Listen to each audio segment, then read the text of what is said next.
everyone, and welcome to this week's edition of the Petal Panther Football Show. I'm Mark Easley alongside head coach Marcus Boyles, and thanks for tuning in.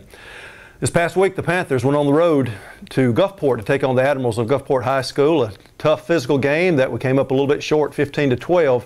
Gulfport came out on top. And, you know, Coach, last week we talked about one of the questions that you had, or some of the questions you had, were how the players are going to react after having success against Hattiesburg and going on the road for this road trip, actually going on the road, riding that bus. How would they play? And against a very good team, too.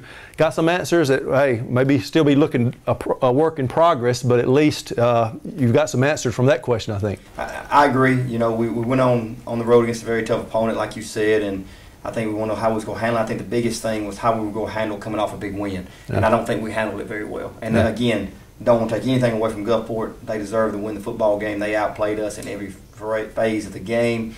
But at the same time, I didn't think we responded very well coming off the big victory against Hattiesburg. Yeah, and going into the week of practice and preparation for Gulfport, knowing what they had 9 starters back on defenses, which is really unheard of. The front 7 back, their defense was very good, very fast, and 7 starters on offense, so a very experienced team that went undefeated in their region last year and won the region, so you knew we were going up against a quality opponent. We knew that and tried to tell our kids that, and I really thought, you know, on Monday we had a really good day, then Tuesday it was kind of okay. It looked good at times, bad at times. Wednesday was good again, and then Thursday in our walkthrough where you want everything sharp and crisp and just polished, we didn't have a very good day, and so that should have told us then our mindset wasn't where it needed to be.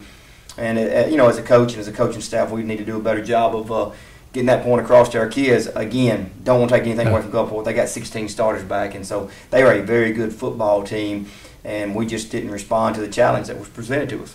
Well, to start the game, Gulfport won the toss, elected to receive it. Our defense on the field to start with gave up a first down, but then came up with a big turnover, which you like in that first series that gave us a good field position at our own 46, I think it was.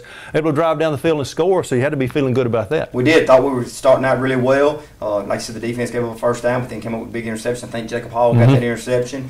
Big play for us, and we drove the ball down the field and scored. Again, the Achilles heel right now, we missed the extra point, and that came back to haunt us at the end of the game. You know, when we go up 6-0, but still feeling pretty good. But at the same time, I think as a coaching staff, we realized the energy and the enthusiasm and intensity just wasn't there. We could feel it. And, you know, you've been a coach before. You know when kids have it, when they don't have it. And sometimes they think it's a light switch. They flip it on, flip it off. Well, we never ever flip that switch off. Yeah, I think that whole first half after that first touchdown, you can see some missed opportunities that we didn't take advantage of. Our defense played well enough, kept their offense out of the end zone. It was 6-0 at halftime, but we turned it over on downs a couple of times, had a nice drive going that we turned it over at the 19 on downs. That, who knows, you punch that in, maybe that does wake you up a little bit. Yeah, I think so. I think, you know, look at it realistically, we should have probably went in at halftime 21-0. Our defense played really well the first half. Offensively was a complete 180 from last week, just a different offense. Again, their front 7 is really, really solid, but we drive it down the field and then just can't finish the drive. And I think just execution, again, it's execution. So doing the little things, and when we look at the film, you turn it on, it's the little things that kept us from scoring the touchdown. Yeah, and a key thing, key play or two right before half that Gulfport drove the ball down the field, punted down to death of 2 just before halftime, about 3 minutes before halftime.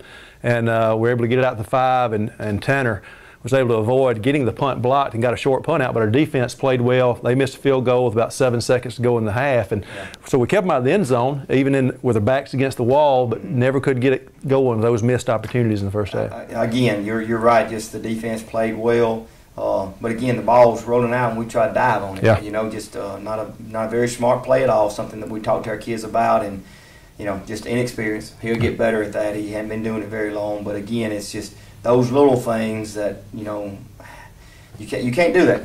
You can't beat a quality opponent if you're not doing the little things well. And when you're dealing with those 15, 16, 17, 18-year-old young men, sometimes it's teachable moments that you have to take advantage of. A lot of teachable moments. But let's take a look at those first half highlights, and then we'll be right back after these highlights.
All right, going into the locker room, up 6-0, the Panthers come back out to receive the second half kickoff, and I guess what spoiled me and spoiled our fans, it always seems like when we come out in the second half, we're so focused and we're able to take it down the field, and we started that drive, but again, not able to finish it, turn it over on downs again there to start the third quarter, and really that second half, there's 2 drives by them, maybe some busted coverages, some miscommunication and inexperienced defensive backfield for us, but really set the tempo that first drive when their defense stopped us. It did. Again, we made a change at quarterback in the second half. Put Jordan Wilson in there to try to give us a little spark, throwing the ball, move Tanner to receiver.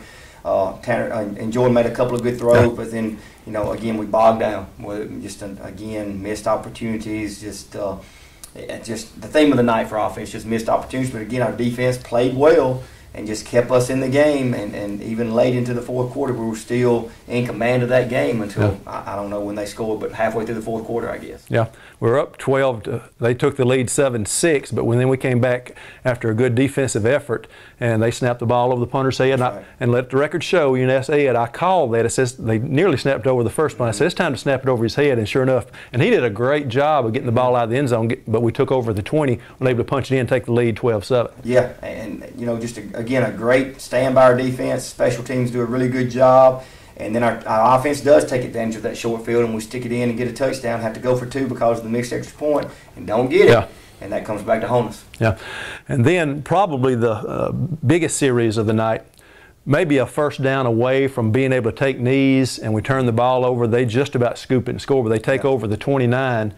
And I don't know, from a coaching standpoint, and looking back on it, I was thinking, the defense over watching, thinking we're going to get the first down and go. Now they got to go on the field real quickly, and that one drive of 71 yards, I think it was like we were on our heels the whole drive then. Yeah, hindsight being 20/20, we don't run that play. It was, we thought we had them set up because they were really flying to the football. They thought we were going to hand it off. We try a little reverse and just mishandle the reverse, and they pick it up, like you said, almost scoop and score, and we tackle them 20-25, and then they go, I guess, 21, and then they go right down the field and stick it in for the winning score. And give them credit. They made the plays when they had to, but also give our guys credit. They scored with 46 seconds to play, and we've got, I think, 1, maybe 2 timeouts. Right. Return the kick to the 42, but boy, come up with a big play, and I thought Tanner was going to haul the whole defense into the end zone. 55-yard pass brought down at the 3, and say, hey, we got a chance to win this thing after not playing our best. I know. I thought, hey, we're going to win this football game at the end, and we call the goal line fade the first play, and we don't get it, and then the second play we run our angle route and get a touchdown, and we jump off sides, and then the next down we snap it, bad snap, and that was just, I told our kids at the end of the game, we really didn't deserve to win the football game, and it would have been a shame for Gulfport to lose that ball game because they outplayed us.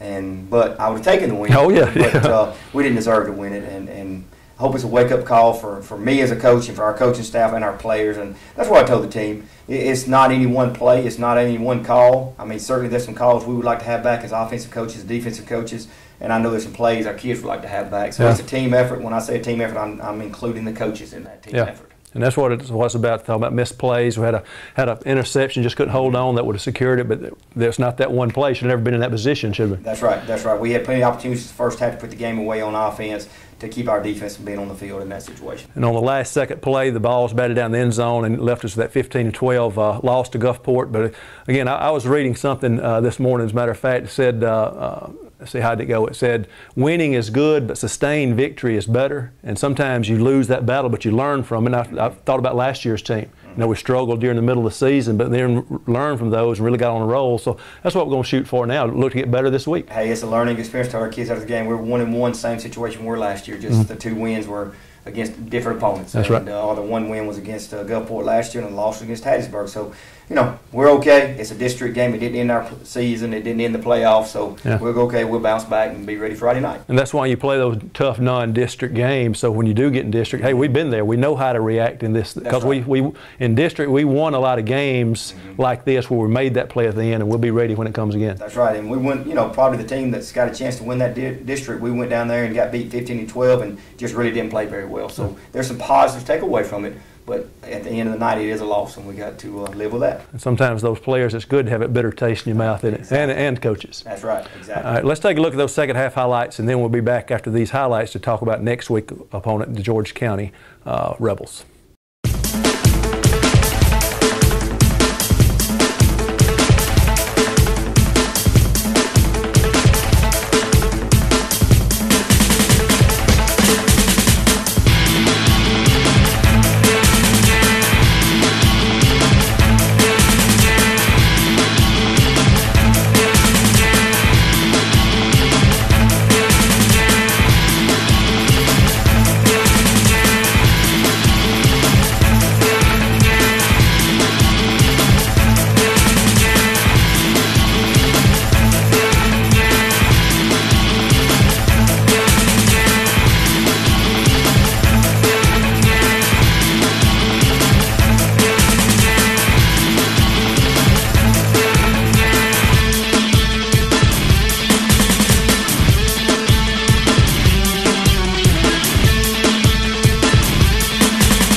Welcome back to the Petal Panther Football Show. Head Coach Marcus Boyles. I'm Mark Easley.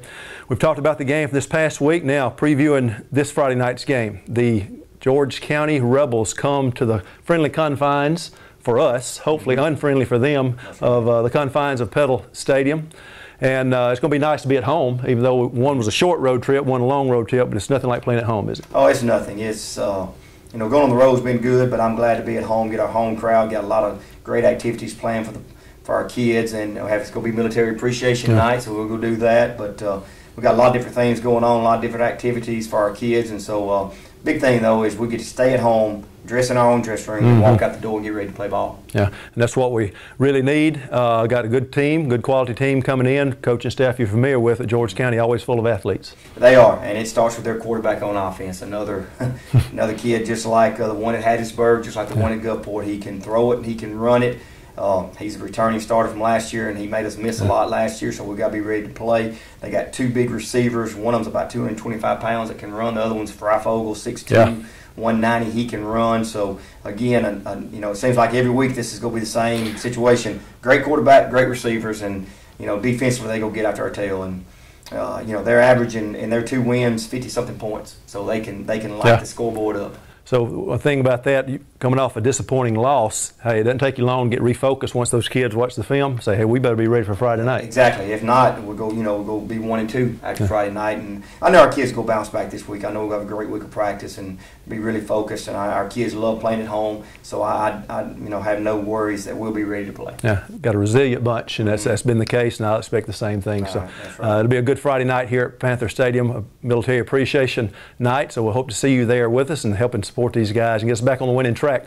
Another non-division game, but it is a tough one, and we'll need you here at Panther Stadium to help us get that win. You can always log on to WMXI 98.1 or log on to the World Wide Web at petalschools.com to see the webcast, and we'll hope to see you here in person, though. So until the next broadcast, for head coach Marcus Boyles, his staff, and all the Panther Nation, I'm Mark Easley. You've been watching the Petal Panther Football Show right here on petalschools.com.